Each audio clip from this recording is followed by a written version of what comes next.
So lately you have written non-fiction mostly. This is a different book, but you've also written fiction. Do you plan to go back to writing fiction again? This is what everyone asked me, Akshay, because of my first 5 books, 4 were fiction. I was known as a fiction writer. Right. And in that generation of Indian writers who followed Rushdie, with Amitabh Ghosh and Upmanyu Chatterjee and people like that at that time who first published their books in the 80s and early 90s. So my novels really were and one collection of short stories, were really from that period and were in many ways very much expressions of what I wanted to say and write.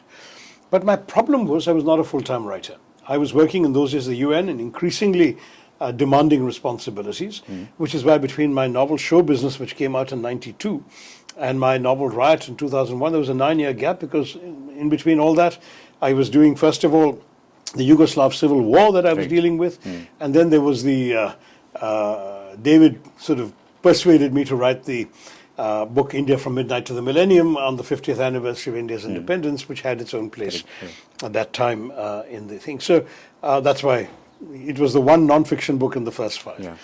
But after all that, because I was not a full-time writer, I found it increasingly difficult, not just to find the time, but the continuity. As I mentioned earlier, you need a space inside your head. In fiction, it's all the more important to create an alternative universe, to populate it with characters, people, ideas, dialogue, events, which have to be as real to you while you're composing them as what you're encountering in your daily life. I had a daily life that was crowding out any imaginary events. So I began novels and started abandoning them because you can't interrupt the process of fiction for several weeks going off to look at a bombing in Sarajevo or look at a UN crisis. And then later when I came into politics, same problem. Suddenly I've got to go off and campaign in a state election or a by-election or my own election or whatever, or I have a parliamentary debate to prepare for, or there are other demands. Too many interruptions meant going to fiction no longer seemed realistic. And that's when I switched to non-fiction, because non-fiction in any case meant writing about ideas and issues that were occupying my mind as a politician, as a professional, as a public intellectual in this country. And that's why all my books since 2001 have been non-fiction. That's 22 years of writing non-fiction.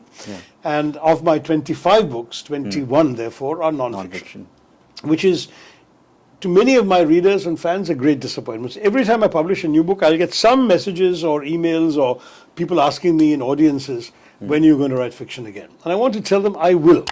I just can't do it now because of the various demands in my life, particularly politically. But one day, I really want to go back to fiction. I've been bouncing various ideas in my head, not talking about them because I must keep them safe until I get a chance to write them. But there's a lot of things I feel I can usefully write, because fiction reaches people in a different way from non-fiction. Non-fiction, I'm aiming at people's minds. But fiction, I can aim at their hearts and their souls, and that's something and their guts and their instincts. And that's something that's important to do as well.